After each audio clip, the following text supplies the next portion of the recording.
কৃষ্ণ গোবিন্দ হরে মুরারি, হে নাথ নারায়ণ বাসুদেব।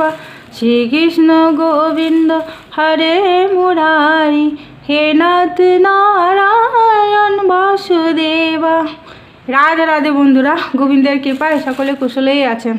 আর এই যে আমার স্নান হয়ে গেল, এখন এই যে ভাত বসিয়ে দিয়েছি, আর ডালটাও আপনার সেদ্ধ হয়ে গেছে। এখন এই যে প্রেসারে আলু সেদ্ধ করতে দিয়েছি, এই যে ভাত বসিয়ে দিয়েছি, ভাত প্রায় হয়ে এসছে, নামাবো এবার।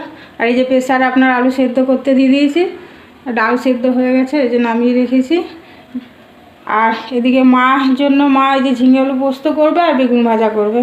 মা এখন এক তরকারি দিয়েই খাচ্ছে, বলে তোরা তো খাচ্ছিস না, আর একার জন্য আর কি করব। এদিকে রিয়া কালকে পেমেন্ট পেয়েছে, আপনাদের বললাম তো। তো বিকেলে আবার মলে গেছিলো, সামনেই মল আছে আর কি, সে মলে গিয়ে দুটো কুর্তি নিয়েছে। কুর্তিগুলো পরে আর আমাকে ছবি পাঠিয়েছে, বলছে মা দেখো কেমন হয়েছে। কুর্তিগুলো খুব সুন্দর আপনার। হ্যাঁ, তো আমি বললাম যে ভালোই, পুজোর মার্কেটিং তাহলে ওখান থেকেই করে নে। আবার আমাকে জিজ্ঞেস করছে জানেন, বলছে মা তোমার জন্য কি নিয়ে যাব। তাহলে আমার জন্য কিছু নিয়ে আসতে হবে না, তুই সুস্থভাবে ভালোভাবে বাড়ি আয়, বাস আর কিছু চাই না আমি। না, স্নান পুজো হয়ে গেছে, এই যে স্নান পুজো করে একটু মুড়ি খেলো, দিয়ে যে এখন সোফায় বসে আছে। ঘরটা মুছার পরেই কত পরিষ্কার লাগে দেখুন, আর একটু পরে কি অবস্থা হবে। মুছো না, একবার ঘরে ঢুকলেই হচ্ছে বাস, তারপরেই অবস্থা খারাপ হয়ে যাবে।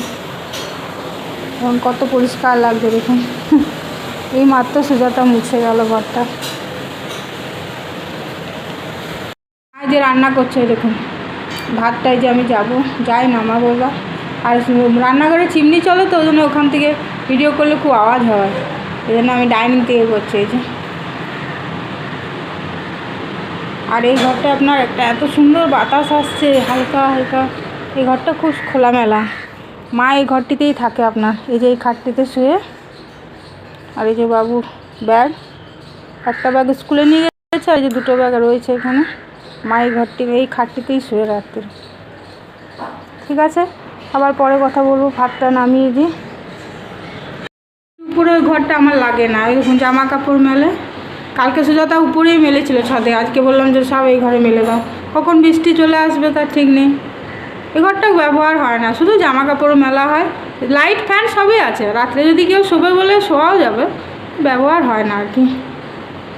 আরেকটা ঘর আছে আপনার, এই যে নিচে সিঁড়ি, এই যে ওটা আজকে মুছেছে আপনার, ওই ঘরটাও ব্যবহার হয় না, ওই স্টোর রুমের মতো আছে আর কি।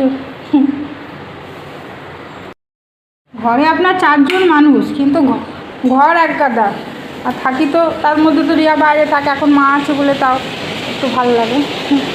আর এতগুলো ঘর, এই ঘর ওই ঘর, বেডরুমই তো আপনার 3টে, 1 2 3টে, আবার ওই সিঁড়ির উপরে একটা দেখালাম আপনাদের, আবার নিচে। এত ঘর লাগে বলুন, কারণ করেছে কী করবো। একটা নতুন স্যার আসবে চেস শেখাতে, এই ঘরেই বসবে। আসলে এই ঘরে কেন বসায় বলুন তো, এই ঘরে এসিটা আছে তো, এবার গরম লাগলে তখন এসিটা চালাতে পারবে, সেই জন্য এই ঘরটাতেই বসায় আর কি। ইংলিশ স্যার পড়াতে আসে, উনিও এখানেই পড়ান, এই ঘরেই পড়ায়। মায়ের সব রান্না হয়ে গেছে দেখুন, ঝিঙে আলু পোস্ত, বেগুন ভাজা, পটল ভাজা, আর এই যে আমাদের জন্য সেদ্ধ তুলে রেখেছি, আর এই যে মা এটাতে ছক দিয়েছে, আর আলু ভাজা। মানে তরকারি একটাই করছে আর কি, আর এই ভাজা টাজা দিয়ে আর কি খেয়ে নিচ্ছে। খাওয়া দাওয়া করুন, আমরা সেদ্ধ ভাত খাওয়া দাওয়া করি, আর মা এগুলো খাবে। আমাদের চারপাশে না অনেক গাছপালা, আসলে পিছনে এখনও বাড়ি হয়নি তো, পুরো ফাঁকা আছে যে জমিটা, এখনও বাড়ি হয়নি আপনার, তার জন্য এখন আমরা মানে হাওয়া বাতাসটা এখনও ভালো মতো পাই আর কি। এবার বাড়ি হয়ে গেলে আড়াল হয়ে যাবে তো, তখন আর হাওয়া বাতাসটা একটু কমে যাবে আর কি। আর আকাশটা দেখুন কি সুন্দর লাগছে, একটু আগে কি মেঘ করেছিল, বৃষ্টি হলো না, বেশ ঠান্ডা ঠান্ডা একটা ওয়েদার হয়েছে আর কি। তো ব্লগটা আমি শেষ করছি এখানেই। হ্যাঁ, ভালো থাকবেন, সুস্থ থাকবেন, আর যদি ভালো লাগে তাহলে অবশ্যই একটা লাইক করে দেবেন, কেমন? হরে কৃষ্ণ।